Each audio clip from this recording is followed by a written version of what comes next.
오늘 우리에게 주시는 하나님의 말씀은 야고보서 2장 26절입니다. 같이 한번 읽겠습니다. 시작. 영혼 없는 몸이 죽은 것 같이 행함이 없는 믿음은 죽은 것이니라. 아멘. 제목이 좀 긴데요. 같이 한번 읽어주시죠. 시작. 행함으로 보인 믿음, 그 안에 가득한 사랑. 우리가 잠언을 계속 묵상하다 보면 잠언은 어떤 심리적인 이야기보다는 실제 행동, 지혜로운 행동과 말에 대한 이야기가 많습니다. 그런데 야고보서가 신약에서 보면 가장 구체적인 행동에 관해 이야기하는 그 말씀이라서 괴를 같이 하는 그런 느낌이 좀 있는데요. 기독교인들은 항상 비난받는 게 있죠. 뭔가 행동을 강조하면 율법주의자다. 그렇게 행동이 너를 구원할 수 있을 것 같으냐 이런 얘기를 하죠. 그런데 행동을 함부로 하지 않으면 믿는다고 해서 네가 진짜 예수 믿는 거냐? 네가 교회 천국 갈 확신이 있냐? 그렇게 살면서 그러면서 행동이 잘못됐다는 이야기를 듣기도 합니다. 어렸을 때 교회를 다니게 되면 그래서 상당한 압박이 있어요. 어떤 압박이냐면 행동도 잘해야 돼. 왜? 행동을 잘하지 못하면 믿음이 없다는 소리를 들을 수 있기 때문이죠. 그리고 역으로 뭔가 믿음 생활 자체도 잘 해야 되는 것 같아요. 뭔가 잘 알아야 되고 도덕적으로 마음의 심성도 좋아야 될 것 같아. 안 그러면 내가 행동을 아무리 바르게 하려고 애를 써도 결국에 네 안에 죄가 있다. 뭐 이런 식으로 지적하면은 이제 끝도 없는 거죠. 그래서 오히려 어떤 면에서 좀 자유가 없어지는 것 같은 느낌? 답답한 느낌? 억울한 느낌들을 교회 다니면서 가지는 분들이 있습니다. 그럼에도 불구하고 이게 이 세계의 전부니까 이렇게 믿다 보면 나중에 세계의 정답으로 날 이끌어 주겠지라고 생각하면서 버틸 수는 있는데 이 학생들이 성인이 되고 보니까 그렇게 힘들게 살지 않는 사람도 많은 것 같고 이게 정말 내 세계에 어떤 의미를 부여해 주는지도 모르겠다는 결론에 도달하는 경우가 많죠. 그럼 좀 더 내 눈앞에 있는 감각적인 즐거움이나 현실적인 실제적 능력을 찾아서 신앙 외의 것들을 찾게 되기가 쉽습니다. 이것에 대해서 교회에서 착착 얘기해 줄 수 있으면 좋은데 사실 그 종교라는 게 보이지 않는 실체 앞에서 보이는 삶을 살아가는 방식들을 꾸미는 연구하는 것이고 역으로 얘기하면 보이는 것들을 추구하기 위해서 보이지 않는 것들을 끌어당기는 것이라 눈앞에 있는 현실적 증거가 없을 때 이걸 어떻게 이야기해야 되나 이런 어려움도 있습니다. 이런 생각을 하다 보면은 좀 궁금한 게 도대체 여러분들은 왜 신앙생활 하실까? 도대체 왜 신앙생활 하시는 거예요? 이런 질문도 하게 되죠. 사랑하는 여러분, 우리가 우리 자신을 비추어 볼 때 투명하게 봐야 됩니다.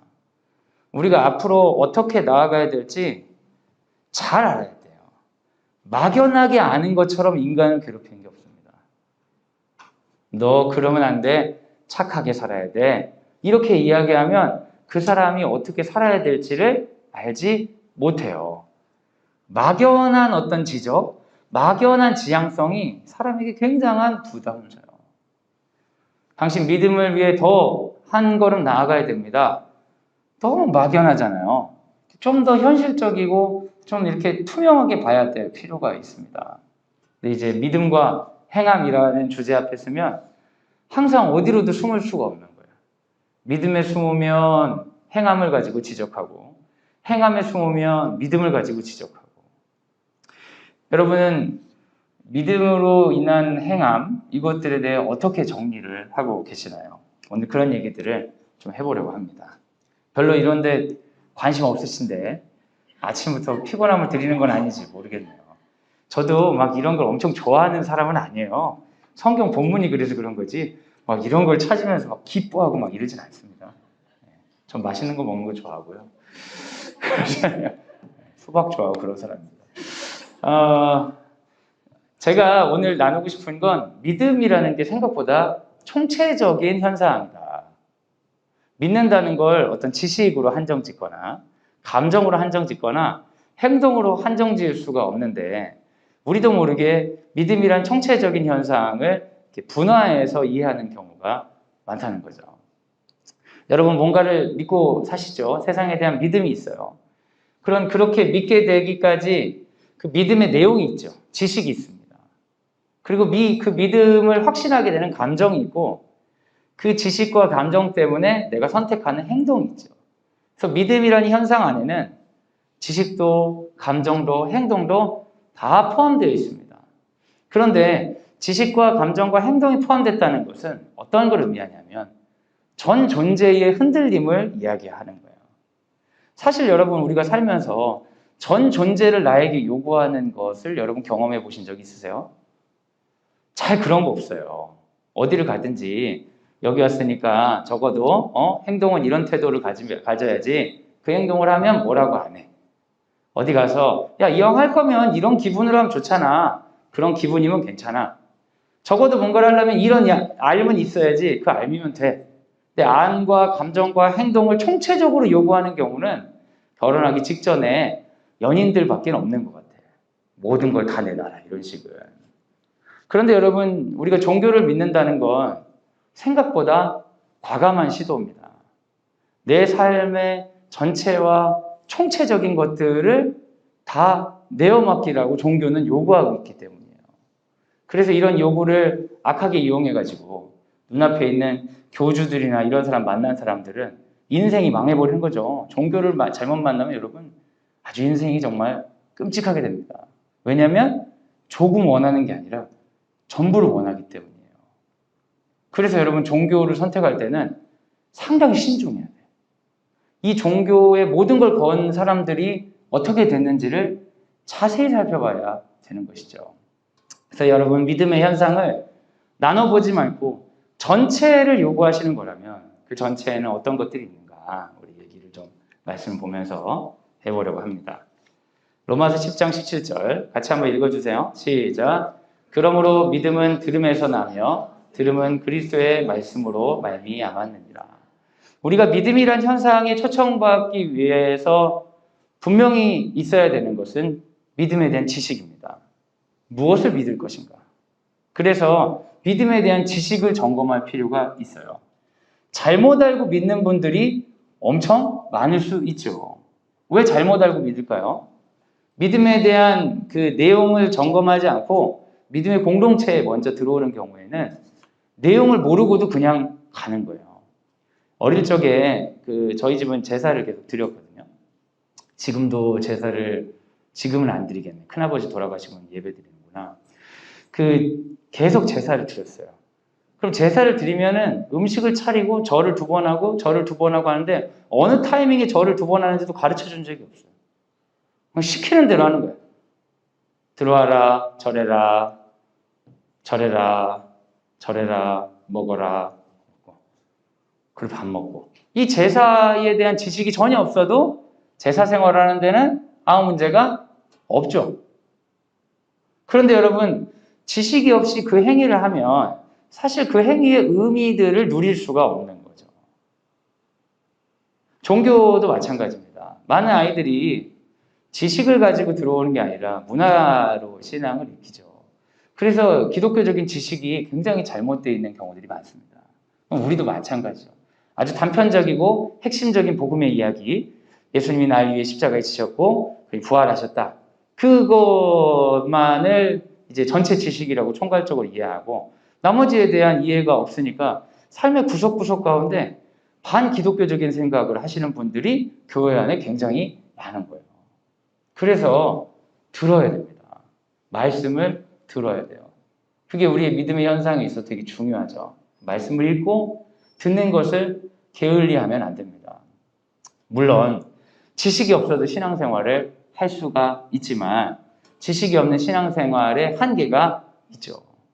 그래서 여러분 우리가 믿음에 바로 서기 위해서는 말씀을 들어야 합니다.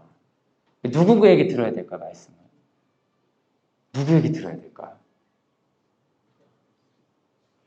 누구에게 들어야 돼요? 하나님께 들어야죠. 누구한테 듣긴 누구한테 들어요? 하나님께 들어야죠. 하나님께 사용하시는 목사들이든 무슨 집사들이든 권사들이든 그런 사람들 어쨌든 이용하더라도 하나님께 들어야죠. 하나님께서 우리에게 말씀하시는 방법은 다양하시죠. 근데 말씀의 기준은 뭐가 있어요? 성경이 있죠. 성경을 통해 우리에게 다양하게 말씀하시는 하나님의 음성을 듣는 것을 기대해야 합니다. 그 중에 특정인이 하는 말이 하나님의 말씀의 총체라고 이야기할 수 있을까요?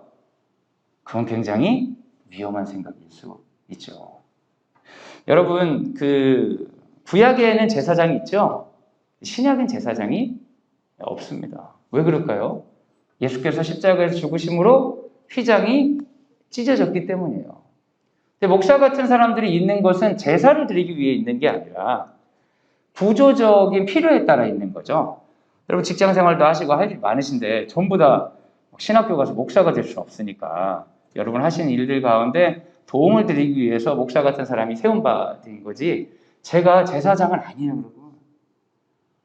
그러니까 여러분이 어떤 특정한 사람을 의지해서 신앙생활을 하겠다는 생각은 아주 약간 카톨릭적인 생각이기도 하고 옛날 유대교적인 생각이기도 하고 그렇습니다. 말씀을 들어야 합니다. 그럼 누구에게 들어야 된다고요? 하나님께 들어야 된다. 김정준 목사가 얘기를 했어요. 김정준 목사님 이렇게 말씀하셨어. 그러면 여러분 이상해지는 거예요. 그 말 가운데 있는 하나님의 음성에 귀를 기울여야 되는 거죠. 때로는 세워진 목사가 별로일 수 있잖아요. 여러분이 화요일에 왔는데 김정준 목사 설교 듣고 참 이게 마음이 불편해. 아휴, 저것도 설교라고 하고 있어요. 연구 좀 하지. 막 이런 생각이 들어요. 그럼 하나님은 말씀을 안 하시는 건가요? 그렇지 않아요. 하나님은 모든 것들을 통해 말씀하실 수 있어요. 그것도 말씀일 수 있어요. 저렇게 살면 안 된다. 이런 말씀일 수 있어요. 여러분 지식으로 말씀을 듣는 것은 우리 믿음에 있어서 되게 중요하다. 야고보서 2장 19절 한번 읽어주세요. 시작. 내가 하나님은 한 분이신 줄을 믿느냐 잘하는도다. 귀신들도 믿고 떠느니라. 그런데 성경은 분명하게 이야기하는 게 있어요. 지식이 중요하나 지식을 많이 섭렵했다고 해서 네가 믿음이 있는 건 아니다. 믿음의 현상은 머릿속에 갇혀져 있는 것이 아니다. 여러분 귀신들이 얼마나 잘 알겠습니까? 영적인 세계를. 우리 인간들 중에 무슨 신학 박사다 뭘 한다 해도 귀신만큼 잘 알 수 있을까요? 귀신이 속이려고 해서 그렇지 내용을 기가 막히게 알고 있는 거 아니에요. 하지만 그 지식이 그 사람을 믿음으로 초청하지는 않는다. 우리 드림학교 같은 어렸을 때부터 신앙생활한 친구들 보면 성경 박사 같은 친구들 있어요. 그래서 이런 친구들한테 가르치는 건 목사로서 너무나 즐거우면서 상당한 부담이기도 해요.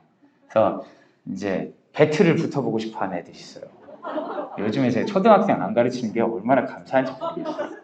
중고등학교 되면 성경 지식이 더 바닥나가지고 아무도 배틀을 붙자고 하지 않습니다. 물어볼까봐 두려워하죠. 성경에 관해. 근데 유치원생, 초등학생들은 성경 지식이 넘쳐가지고 막 이렇게 배틀을 붙으려고 하는 애들이 있고 암송 이거 할 줄 아냐고 막 이렇게 도전적인 아이들이 있어요. 박사들이죠, 박사들. 그러면 제가 존경해드리죠. 야, 진짜 잘하는구나. 근데 존경해드리면 배틀을 포기하시죠. 무시하면 계속 하자고 하는데. 근데 여러분, 그게 그 아이들을 구원으로 인도할 수 없다는 거예요. 예수께서 우리를 위해 십자가에 죽으시고 부활하시다는 지식이 우리를 총체적으로 구원의 삶을 초청하지 못한다는 게 아주 명시적으로 성경에 써 있다는 거예요. 그러니까 우리 가운데 이 내용을 알기 있는데 왜 난 구원의 확신이 없지? 이런 사람들이 상당히 많죠. 그 내용을 내가 분명히 알아. 근데 난 구원의 확신이 없어. 그 틈바구니 가운데 이단이나 다른 종파들이 우리를 이제 삼키려고 다가오죠. 근데 그건 사실이에요, 여러분. 지식이 우리를 구원할 수 없습니다. 그럼 지식이 없어도 된다는 얘기 아니에요. 지식이 우리 구원할 수 없다고 하면 한국 사람들 화끈해가지고 중요한 건 지식이 아니야.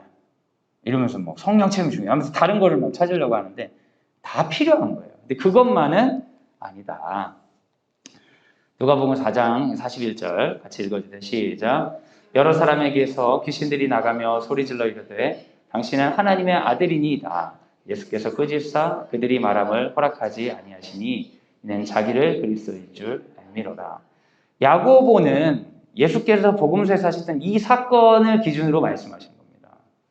예수님 당시에 예수님을 알아보지 못했던 수많은 사람보다 더욱더 선명하게 알아보았던 귀신들 중에 구원받은 지체들은 없더라. 자, 그럼 지식은 바르게 들어야 돼요. 그렇지만 바른 지식만으로 신앙생활의 확신을 가질 수가 없습니다. 지식에 분명히 더해져야 되는 게 있어요. 마태복음 17장 20절 같이 한번 읽어주세요. 이르되 너희 믿음이 작은 까닭이라 진실로 너희에게 이르노니 만일 너희에게 믿음이 겨자씨 하늘 만큼만 있어도 이 산을 명하여 여기서 저기로 옮겨지라 하면 옮겨질 것이요 또 너희가 못할 것이 없으리라. 이 말씀이 참 우리들의 믿음의 열등감을 자극하죠. 어떤 목사님들은 순진한 시절에 산에 올라가서 남들 아무도 보지 않을 때 산이 옮겨지라고 그렇게 선포하며 기도해봤다는 이야기를 하기도 하고요. 저도 한번 해볼까 그런 생각을 했었는데 좀 믿음이 부족해서 믿음이 부족한 게 폭로될까봐 산이 옮겨가라는 얘기는 한 적이 없습니다. 제가 아는 분은 이런 기도를 열심히 했더니 토지 개발이 돼가지고 포크레인이 와서 산을 파서 옮기는 걸 보고 하나님 들어주셨다 이런 말도 안 되는 헛소리를 하시는 분도 제가 보긴 했는데 여하튼 여기서 얘기하는 거는 어떤 거예요? 핵심은 너희가 믿음이 없다. 믿음이 없어. 이 환자를 위해 진심으로 기도하지 않으니까 낫지 않는 거지. 믿음이 없고 난 곧 이 땅을 떠나서 저 천국에 가야 되는데 믿음이 없어가지고 어쩔 줄 몰라면서 맨날 나만 찾고 너 어떻게 그렇게 사냐 하면서 믿음에 대해 폭로하시는 장면이죠. 만약에 예수께서 산을 옮기길 정말 원하셨다면 예수께서 사역하시면서 구약이나 신약에 산 옮긴 사건들이 계속 나와야 될 겁니다. 신천지에서는 그 사람이 흙으로 지어졌기 때문에 산을 옮긴다는 건 악한 바벨론 교회에서 신천지 교회로 옮겨가는 거라고 이렇게 아주 멋지게 해석을 하더라고요. 어떻게 그런 머리들이 있는지 모르겠어요. 공부들 잘했나 봐요. 학창시절에. 근데 여러분 이 맥락 자체는 그런 거죠. 산을 명하여 옮겨질 만큼의 믿음이 너희에게 있다. 그건 뭐냐? 아주 작은 믿음이라도 그런 능력 있는 삶이 가능하다. 근데 너는 아니잖아. 그러니까 너희가 가지고 있는 믿음을 너무 작게 본다. 얘기하시는 거잖아요. 그죠? 그런데 이 얘기를 가지고 바울은 어떤 얘기를 하냐면 고린도서 13장 2절 한번 읽어주세요. 시작. 내가 예언하는 능력이 있어 모든 비밀과 모든 지식을 알고 또 산을 옮길 만한 모든 믿음이 있을지라도 사랑이 없으면 내가 아무것도 아니요. 예수께서 분명히 너희가 겨자씨 하나 할 만한 믿음이 있어도 산을 옮길 수 있다. 그만큼 믿음이 중요한데 너희는 믿음이 없다라고 얘기하는데 그 믿음이 있어도 소용없다는 거예요. 그 믿음이 있어도 소용없다고. 산 옮기는 게 무슨 소용이 있냐? 뭐가 없으면? 사랑이 없으면. 너희가 가지고 있는 신앙에 관련된 모든 지식들이 사랑이 없으면 능력이 없다. 그렇다면 이걸 역으로 얘기하면 우리가 예수 그리스도에 배우고 진리에 대해서 공부하고 하나님의 말씀을 듣는 이유는 무엇을 위함이다? 사랑을 위함이다. 내가 하나님의 말씀을 듣고 하나님께서 아침에 큐티를 통해 성경 말씀을 통해 목회자들을 통해 주변 동료들을 통해 말씀하시는 음성 때문에 내 안에 사랑이 생겨난다면 그 지식은 잘 되는 지식인 거지요. 그런데 사랑과 상관없는 지식들은 소용없는 일이 될 수 있다고 얘기하는 거예요. 요한복음 15장 9절 같이 한번 읽어주세요. 시작. 아버지께서 나를 사랑하신 것 같이 나도 너희를 사랑하였으니 나의 사랑 안에 거하라. 예수께서 말씀하십니다. 지식을 알아야 돼. 그래야 구원받아가 아니라 지식을 들었니? 복음을 들었어? 그렇다면 내 사랑 안에 거해라. 그 차갑고 딱딱한 지식이 아니라 사탄도 잘 알고 있는 지식이 아니라 그 지식이 인도하는 길을 따라 내 사랑 안에 들어와야 된다고 말씀하시는 거죠. 이건 굉장히 존재적인 초청입니다. 아이들이 예수님에 대한 이야기를 알고 세상에 많은 사람들, 심지어 안티하는 기독교인들도 지식을 많이 알지만 그들 안에 능력이 없는 것은 그 지식의 길을 따라 사랑에 머물러 보지 않았기 때문입니다. 신명기 6장 5절 읽어주세요. 시작. 너는 마음을 다하고 뜻을 다하고 힘을 다하여 내 하나님 여호와를 사랑하라. 내 하나님 여호와에 대한 지식을 축적하라가 아니라 그 지식의 길을 따라 사랑하라. 진리를 따라 사랑해라.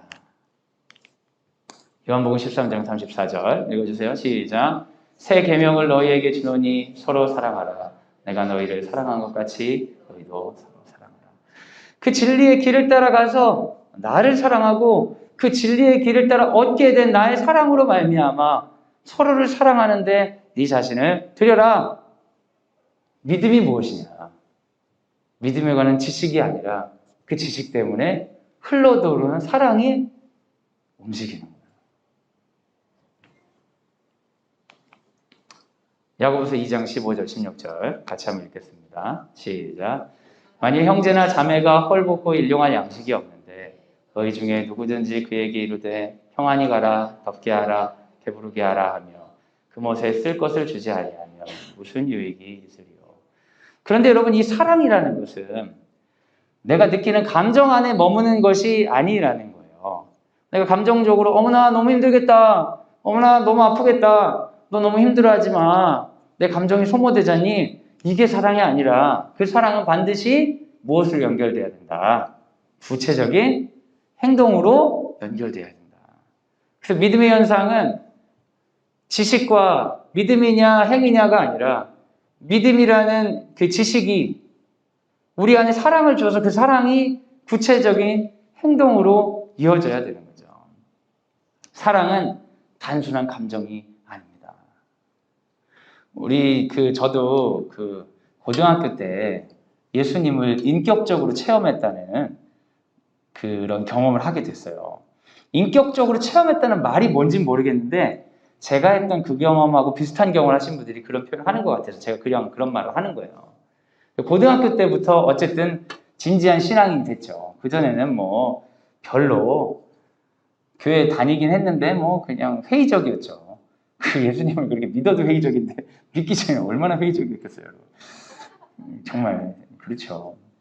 근데 고등학교 때 제가 진지하게 기도를 하면서 어떻게 보면 이 기도할 때 사랑이 온 거죠.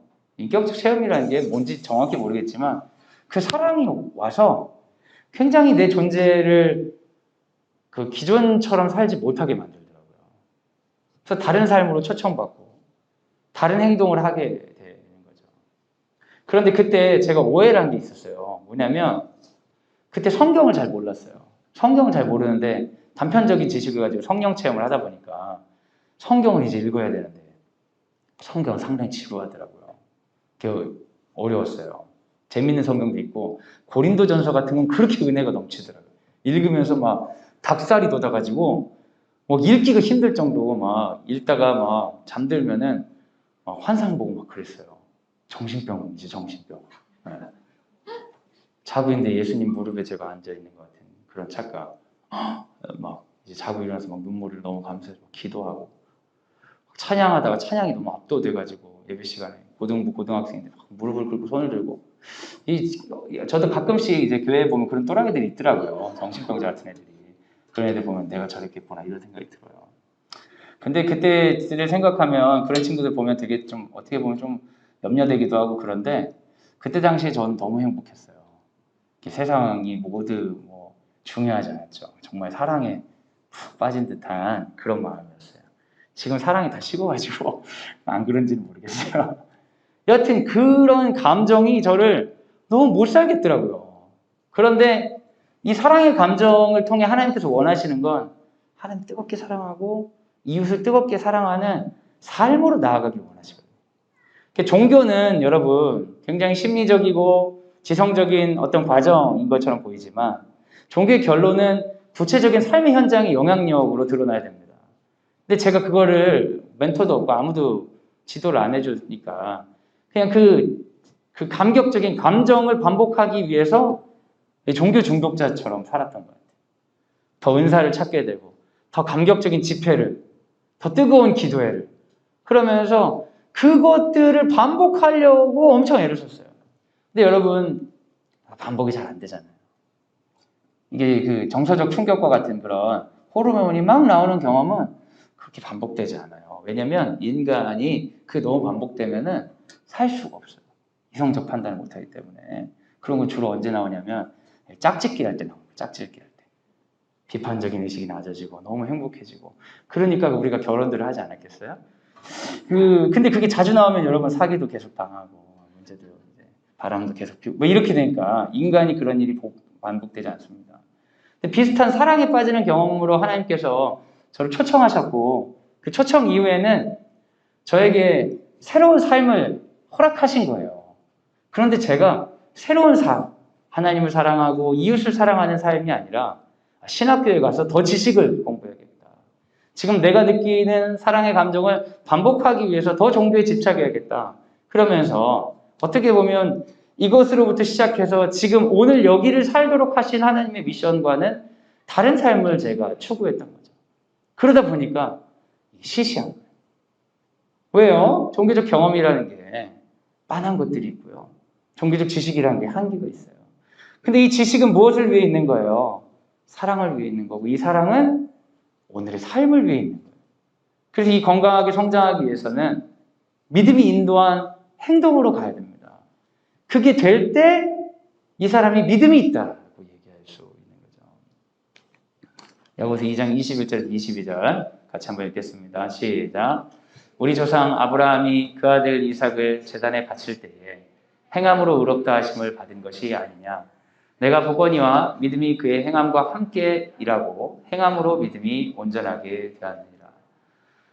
아브라함이 아들을 제단에 바쳐서 의롭게 함을 되었다는 것만 듣고 우리가 전부 다 우리 자식들을 데려다가 제단에 바치는 그런 걸 한다면 여러분 이게 얼마나 끔찍한 일입니까?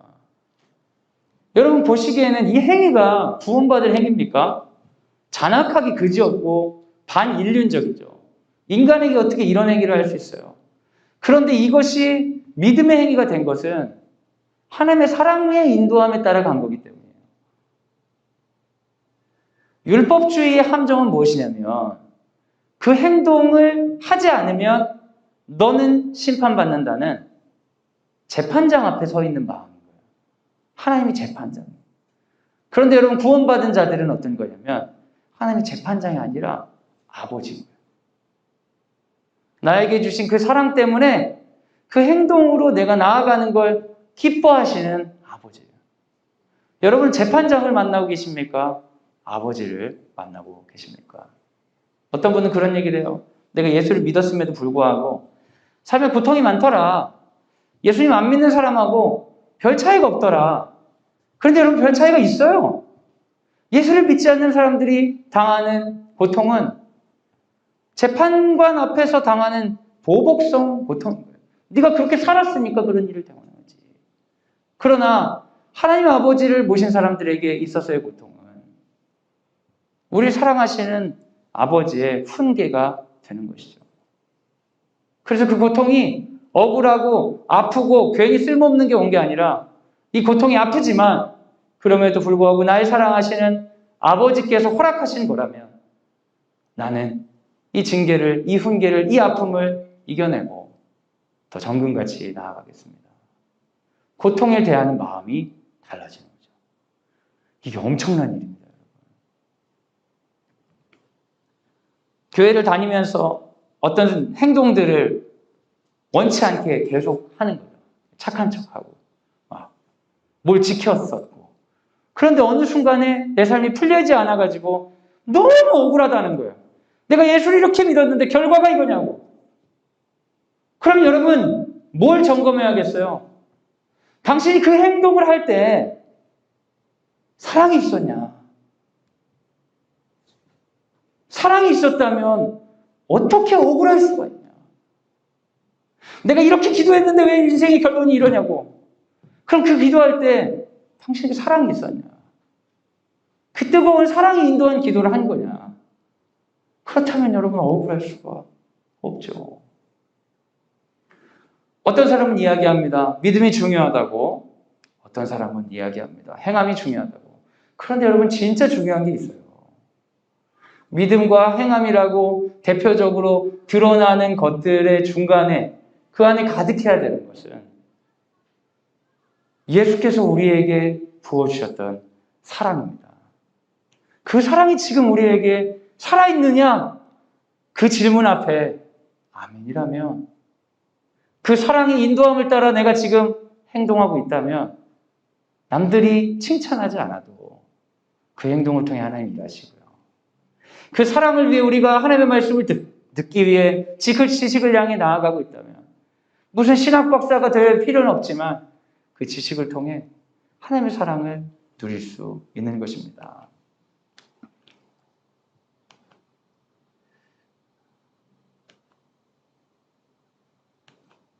네. 요한일서 4장 8절 같이 한번 읽겠습니다. 시작. 사랑하지 아니하는 자는 하나님을 알지 못하느냐. 이는 하나님은 사랑이시니라. 아멘. 제가 나름대로 인간마다 다 고통이 있으니까 저에게도 나름의 어려움이 있지 않겠어요? 어떤 어려움에 있는데 이 반복되는 어려움들이 있죠, 인생에는. 여러분도 그런 게 있으시죠? 항상 반복되는. 어느 순간에는 제가 막 기도도 열심히 하고 이럴 때는 잘 이겨나가는데 기도도 잘 안 하고 막 이게 누적되고 피곤하고 그럼 어느 순간에는 좀 짜증이 날 때가 있어요. 그래서 화가 부글부글 끓는데 막 참는 거예요. 실제로 어디가 부글부글 끓진 않지만 머릿속에서는 용암 같은 게 부글부글 끓어가지고 기포가 퍽 터지는 것 같은 그런 게 이 안에 있는 것 같을 때가 여러분 있으시지 않으실 수 있죠, 여러분은. 제가 그럴 때가 있어요. 제가 그럴 때 막 참고 주님 도와주세요. 주님 너무 짜증나요. 주님 힘들어요. 주님. 근데 이제 여기서 도와주세요의 어떤 감춰진 말은 주님 이거 좀 없애주세요 이러거든요.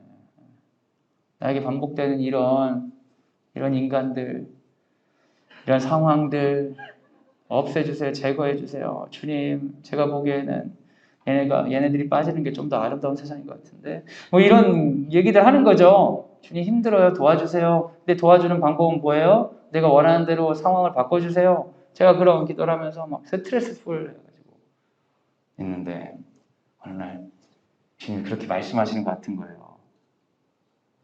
네가 그거 하려고 있는 거야.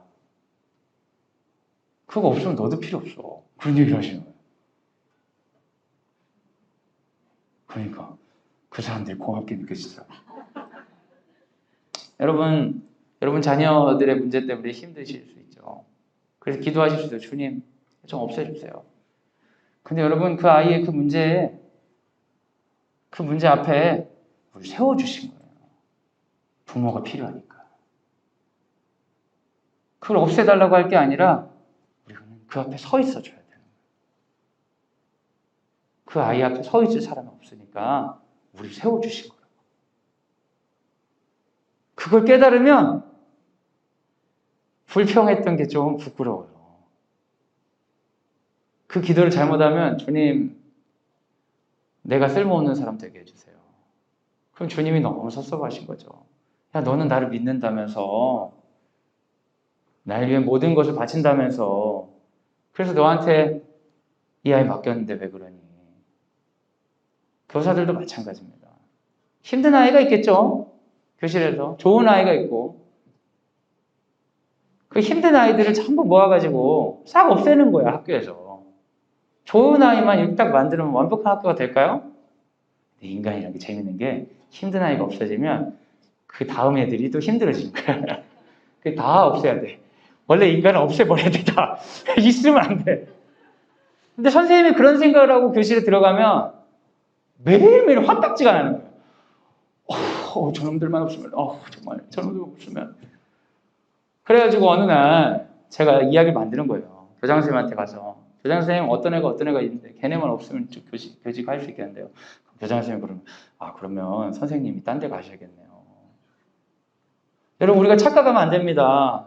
우리의 믿음은 사랑할 일이 없어지는 상황으로 우리를 초청하는 게 아니라 우리가 해야 되는 일들을 사랑으로 바라볼 수 있고 사랑으로 견뎌낼 수 있고 하나님 뜻대로 이루도록 우리를 세워주신 거예요. 우리에게 있는 고난들이 가볍지 않습니다. 예수 믿어서 고난이 가볍고 예수 믿지 않는 사람들이 고난이 무겁고 그런 게 아니에요. 그러나 우리에게는 그걸 해결할 수 있는 방법을 주셨어요. 그건 뭐냐? 사랑이다. 목사님, 저는 잘 모르겠어요. 그러면 여러분 좀 점검하세요. 좀 더 하나님의 말씀을 들어보세요. 좀 더 지식을 채워보세요. 내가 사랑이 올라올 수 있도록. 지금 내가 가지고 있는 신앙적인 지식 중에 하나님에 대해 왜곡되게 생각하게 하거나 아니면 하나님의 이미지, 감정을 한번 돌아보세요. 하나님은 여전히 재판장으로 보고 계신 건 아닌가요? 하나님은 아무것도 아닌 능력 없는 방구석에 처박혀 있는 요양원에 누워 계신 영향력 없는 노인네처럼 보고 있는 건 아닌가요? 하나님에 대한 감정을 새롭게 해보세요. 아니면 하나님께서 우리에게 부어주시는 그 사랑을 행동으로 써야 되는데 행동으로 쓰지 않고 다시 자기 자신을 더 높이기 위해서 더한 지식으로 이 감정을 유지하기 위해서 더한 종교적인 욕구로 왜곡되게 가고 계시지는 않나요? 정말 믿음 앞에 서고 계시다면 사랑이 내 안에 유지되고 흘러갈 수 있도록 내 안에 건강하게 주의 성령이 운행하실 수 있도록 나를 드리는 거예요. 이것은 일부를 드리는 것으로는 전혀 가능하지 않은 일입니다. 그렇게 했을 때 성령께서 동행하시는 거죠. 주의 말씀이 내게 사랑을 주고 내게 주신 사랑이 누군가에 흘러가고 이런 과정을 경험하실 때 내 안에 믿음으로 우럽게 된 행함 그리고 그 안에 가득한 사랑을 경험할 때 내가 믿음 생활하고 있구나. 그런 경험을 하시면 구원에 대한 확신을 걱정할 수가 없어요. 이렇게 하나님이 나와 함께 계시는데 뭐 죽어서 천국이 걱정돼. 천국 없어도 걱정 안 돼. 근데 하나님 경험을 못하니까 혹시 천국 없을까 엄청 걱정하시는 거지. 사랑을 알고 사랑에 머물고 사랑을 실천하라. 하나님을 알고 하나님에 머물고 하나님의 뜻을 실천하라. 이것이 믿음입니다. 그 믿음으로 말미암아 오늘을 넉넉하고 당당하게 살아가는 우리가 되기를 예수님의 이름으로 소원합니다. 이 시간 우리가 좀 같이 기도했으면 좋겠습니다. 사랑하는 여러분, 제가 이렇게 그럴싸하게 말했지만 정말 사소하고 작은 일에도 그렇게 화가 나고 그렇게 견디지 못하는 저입니다. 제 존재를 여러분에게 자랑거리로 보여드릴 수는 없습니다. 얼마 전에 저희 막내가 네임펜을 들고 어딘가를 뛰어가더라고요. 5살이거든요. 불렀어요. 어디냐? 그 아이가 그러더라고요. 죄송해요. 어디야? 빨리 말해. 죄송해요. 어디냐고? 그랬더니 문에. 와 미쳐버려. 전셋집인데 어떡하냐. 이거 안 지워지면 나 진짜 정말. 제 말 설교는 그럴싸했지만 인생은 너무 구체적이잖아요. 미쳐버리겠는 거예요. 야 이러면 어떡하냐. 아빠 다른 문에도 했어요. 나 어떡하냐. 집에 있는 모든 문에다가 표시가 있는데 글자도 모르는 애가 이렇게 썼다는 거야. 빨리 나가시오. 썼다는 거야. 그게 뭔지도 모르는 글자도 아닌 건데 자기는 빨리 나가시오래. 내 딴에는 아빠를 생각한 거예요. 아침마다 애들하고 출근하면서 빨리 나와라 빨리 나와 하니까 빨리 나가시오 쓴 거예요. 주님 죽고 싶습니다. 네. 여러분 너무 웃기죠? 이런 멋진 설교를 하는 사람이 이 사랑에 대한 엄청난 얘기를 하는 사람이 삶의 구석을 쳐다보니까 비참하고 쪽팔리기가 가지가 없어. 근데 여러분 더 큰 일도 많잖아요. 더 큰 일도 많다고요. 그럴 때마다 우리 자신이 믿음으로 서기가 많이 어렵습니다. 그때 주의 말씀을 붙드시기 바랍니다. 그때 성령께서 내게 사랑 부어주시기를 소원하시기 바랍니다. 그리고 그때 내게 생길 사랑으로 누군가에 흘러보내 주의 성령과 동행하는 우리가 되기 원합니다. 저는 이 시간 같이 기도하기 원합니다. 우리가 더 낫고 상황이 그렇지 않고 그래서가 아니라 사람마다 모두 어려움이 있지만 특별히 우리 공동체 가운데 질병의 문제로 어려워하는 지체들을 위해 좀 집중해서 기도했으면 좋겠습니다.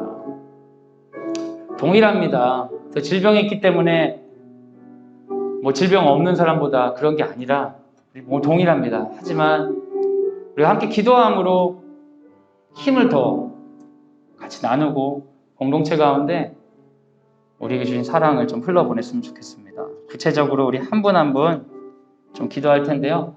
오늘은 그렇게 기도회를 좀 가면 좋겠습니다. 우리 같이 마지막으로 한 가지 기도하고 마치겠습니다.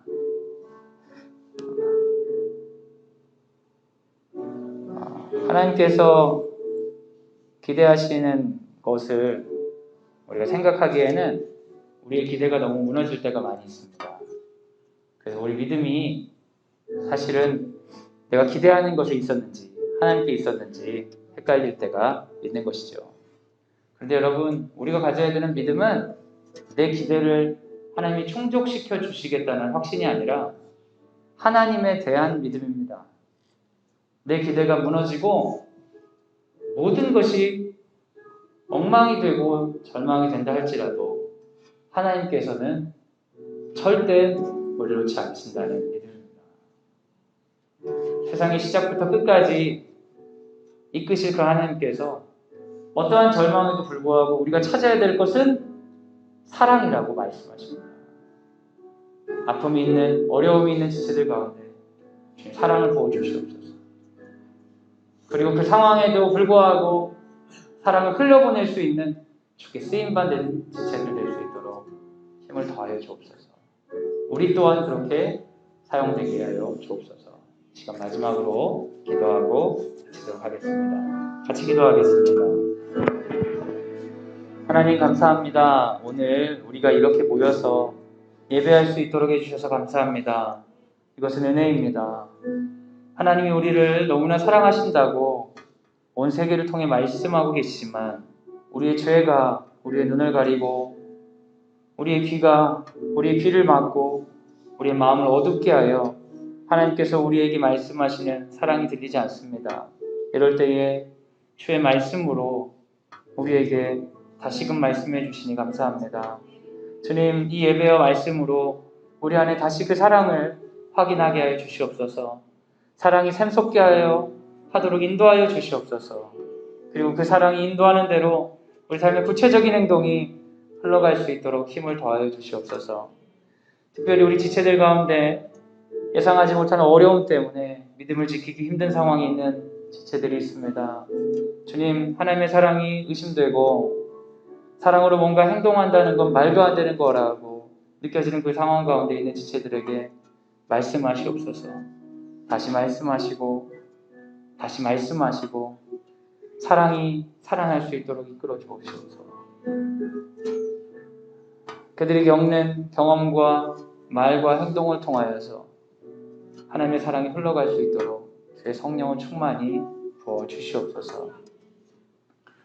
이제는 예수 그리스도의 은혜와 하나님의 사랑과 성령의 교통하심이 주의 말씀을 듣고 행함 있는 믿음, 그 안에 가득한 사랑, 그 믿음으로 하나님 앞에 서겠습니다.